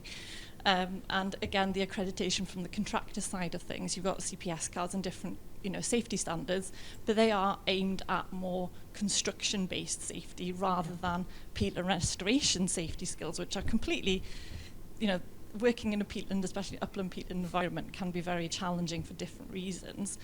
And I was just wondering how all of this training and potential accreditation, I know there's some issues with straitjacketing some of the training and experience that way. But I just wanted to open up the conversation to those elements if possible. That's really interesting. I think Daisy wants to come on that one too, but it's certainly something that Emily and I have spoken about quite a lot, is about providing a sort of standard of competence and quality for the design, so that when it comes to a funding application, you have some confidence that the person has some skills and capabilities, and I know we've been involved in kind of working with people who are new into the design sector, whose plans have come in a little bit less polished than they might otherwise be, and going back and supporting and mentoring that and improving on that bid before it comes in. But as we move forward, is there actually, and it's one of the things I'd written down that I hope we might get to, is there actually a need for an accreditation standard for design that says you have achieved a basic level of competence, you have achieved a next level of competence, you are a expert practitioner, and partly that's from the point of view of the funding programme. Do you have confidence that this is actually going to be an effective use of money and that it's going to be safe? But partly also from the contractor's point of view, if you're reading this design and you're like, do I really want to be tendering for this, because I'm not totally convinced about it and I'm not totally convinced they know what they're doing. So I think it'd be really interesting to get a few more perspectives on that. I know there's a couple of hands up on another point, so we'll come back to them too. But Daisy, do you want to come in on? Yeah, you picked up on a really important point about the skills of the designer and also the kind of responsibilities under CDM. And when Peatland came under CDM a few years back, we got very nervous about that, and so our kind of interim solution to that was to employ a kind of external advisor who looks over all the restoration plans and also the construction phase plans and makes recommendations. And we've also started to get them to come to site and do visits and check up on safety on site, and they've started to kind of compile lists of feedback that they've given contractors, which we're hoping to make anonymous and available to others, and possibly integrate that into future training sessions. Perfect. Cool. Emily, do you want to come back on that one, and then we'll go back over here to Andy and gentleman. The CDM, competency of designers. So we all got quite nervous as well. So I think Peatland Action, Christina did quite a lot of work looking at a competency matrix of all the project officers to understand, whose skill set where and how experienced people were. And I think off the back of that, we then understood who could mentor who in the kind of project officer team. Because what you realise is actually there's no standard way to assess competency in a peatland restoration designer, because there's no accreditation anywhere. So it is a major, major challenge, which is kind of why we've been kind of going down the designer route as well as thinking about contractors, because we do need some sort of standardised way of assessing competency. And then likewise, contractors, you could then look at the competency properly of your designs that have been given to you as well. So it's a really, really key point that we're all still kind of slightly struggling with a bit. But we'd be totally open for collaboration with other nations, because it's not obviously an issue that's just an issue in Scotland or an issue in Wales. So it's maybe one of those areas that we can sort of say actually we should be looking to collaborate on this properly. Yeah. I think Andy and then the gentleman in blue. It's always the far away table. Oh, thank you. I've been sat on my hand a bit, but it's been really interesting actually, particularly your view. As a contractor, and I feel your pain. It's we have a combination of direct employees and a few subcontractors, and there are challenges in peatland restoration, and I thought there's definitely differences to how England and Scotland work. So I thought it might be interesting to get my perspective. You can tell me to shut up if you want, but so I did write some notes. So I'm probably not a typical countryside contracting company compared to our competitors. I do quite a lot of training and other sort of associated things. Coming to events like this, and I think it's quite important as a company to invest in people, invest in training. Like going on to, sorry, I don't know your name, but like your point, revisiting sites, sort of to build that broader understanding. And one of the constraints as a company is we live and die by our last job, and we don't have a fund. We're not employed by an organisation. I'm paying for us to be here, where I could be working. So, like going and visiting sites that we did 2-3 years previously, or so knowledge sharing comes at a cost, so I can see why other contractors don't do it. It's my choice too. So I've had 2 apprentices run through the National Apprentice Scheme. There isn't a national apprenticeship in peatland restoration, so the closest thing we could get to was fencing. So that's kind of sort of covers that kind of thing. So that was the only government. I had £1,000 if they stayed with me for 6 months, I think it was. I got £1,000 for having that individual. So we've had 4 women work with us over the last few years, and 2 of which are still with us. 6 new starters, specifically in peatland restoration, who've done a season, so August to April, and some have gone on to into the countryside sector, some haven't. But again, that's all at my expense, training them and bits and bobs. Josh came for a training course that I delivered to Dartmoor National Park. He came on the course. He actually went off and paid for his own digger ticket, which is always nice. And now works for us, and you know is really good. Yeah, yeah. So to diversify my business portfolio, I've looked at going into doing contractor training, which could be seen as counterproductive, training competition, and I have done training further afield, but I've also done training on my doorstep. So, you know, that's how Josh and another chap, Scott, who's come on and has worked for me. So Scott has come on, he drove one of my machines for a season. He's now bought his own machine, he works under me, so under my CDM and insurance and guidance, and he's now looking at branching out into tendering for his own jobs. So this collaborative sort of thing, approach, a bit like yourself. I have 2 subcontractors who are owner-operators who work with me all winter, because I don't want a yard full of 7 6-ton machines that I don't have the work for in the summer. So there's this kind of, so we do try and have different machinery, but essentially, you know, there's a big expense, and then you've got all the same. So you don't have that variety. You don't have like a mini digger and a 14-tonner and a, you know. So that is an issue. CDM constraints with new starters is quite an issue. So you have to, the individual has to be trained, has to have a chainsaw ticket, first aid ticket, a digger ticket, whatever it may be. So you could be talking a few £1,000s, a couple of months lead-in to get that person where they can legally work on site. And there is very little flexibility on that. So you can't really have a trainee on site operating a digger if they don't have a ticket. So it's like, what comes first? How do they get the experience if they haven't got the digger ticket? But they can't be on site because they haven't got the digger ticket. So they do a construction-based training course for a week or something, and they have no idea what they're doing. But you know, so that's a constraint. So maybe people delivering contracts would allow a little bit of flexibility, some supervised sort of trainees or something. That would be quite helpful for companies. Obviously, there are limitations. It's seasonal.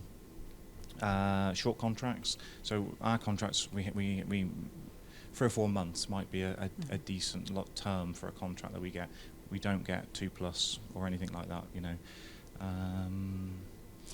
We're also facing a funding shortage. There may be a whole year with no restoration in the southwest next year. So I've got guys, they've got mortgages, kids. What do we do? You know, so you know, on a governmental base, you know, we've got great targets nationally, you know, to deliver this peatland restoration. But the reality is, if that is a whole year, those guys are going to go, and then a lot of companies will start from scratch and have to restart. So you know, that's the reality. But we are contractors. I've made a decision that, you know, if I was in construction, I would have a job, and then that job would come to an end. There is no guarantee for the next job. So, you know, competition is a good thing. It keeps your pencil sharp. It keeps you on your toes. You know, and nothing in life in contracting is guaranteed. You know, so you have to be realistic that we'd all love to have like the benefits of being employed, but the flexibility of having your own business. You know, but that doesn't exist. So yeah, sorry, I've rattled on a fair bit, but you know, and training is expensive. It's time consuming. And I had an individual we trained up, got to the point a few weeks before the season started, and they left. So they took all that training with them. You know, so it's, you know, the PPE and everything that you have to provide. So there are lots of issues, but you know, it's something that as designers and people giving out work, you know, contractors have made this decision to be a contractor. So you know, it's as nice it would be to have it on a plate. You know, it's not always the way, but yeah. And I'd be very proud if my daughter was up there. So yeah. Cool. Thanks, Andy. Chris. and then we'll probably have to wind up. Thanks. Just briefly on the designer point, on one of the field trips, I'm not going to mention the site because I don't want to name and shame, but there was a very clear design failure and not understanding the basic principles. So, just referring back to that. But what I actually wanted to talk about was just a reflection about the way we contract and procure things. I think causes a lot of problems, because from my perspective, what I've seen is that a lot of overcommitment from the contractors, and I understand that because they put in multiple bids. They don't know which ones are going to come off. They want to keep their staff busy 100% of the time. They've got a business to run. You can't have the slack time. So I get it, understand it. But the problem is then you get weather delays, or there's a practical delay on a site, and then suddenly there isn't enough capacity in the system to get the work done, because the contractor's got other work, and then you're fighting in them. And I've experienced that with the framework system, I've experienced it with other methods of procurement as well. I just want to raise a different approach, which I've recently come across, and there's, within DEFRA, there's a monitoring, evaluation and learning contracting arrangement that has just started recently, and I've been using it, and it's a consortium. With a lead organisation who does the coordination, but there's about 30 or 40 different organisations involved. And then, so you approach the lead organisation, and then they work out who's best placed to deliver the work, and then does the project management, and they go off and deliver it.